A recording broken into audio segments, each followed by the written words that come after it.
దేవునిని ఆరాధించుట అంటే ఏమిటి?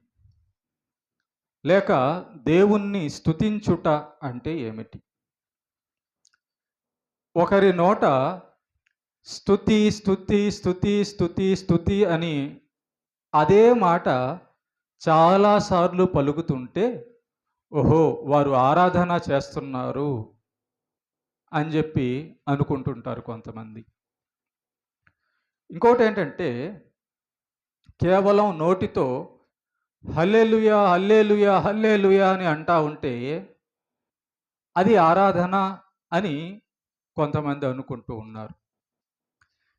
ఇంకా ఏంటంటే, నిలబడి పాట పాడుతూ, చేతులు ఇలా ఊపుతూ, ఆరాధన, ఆరాధన, ఆరాధన అనే మాట వాడుతుంటే, అది ఆరాధన అని అనేక మంది అనుకుంటున్నారు.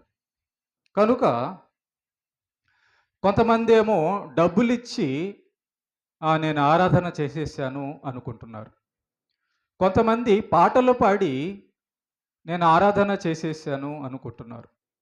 కొంతమంది తమ యొక్క టాలెంటు చూపిచ్చి నేను ఆరాధన చేసేసాను అనుకుంటున్నారు. అసలు ఆరాధన అంటే ఏంటి? దేవుణ్ణి స్తుతించడం అంటే ఏంటి? ఇది ముఖ్యంగా నేర్చుకోవాల్సినటువంటి విషయం.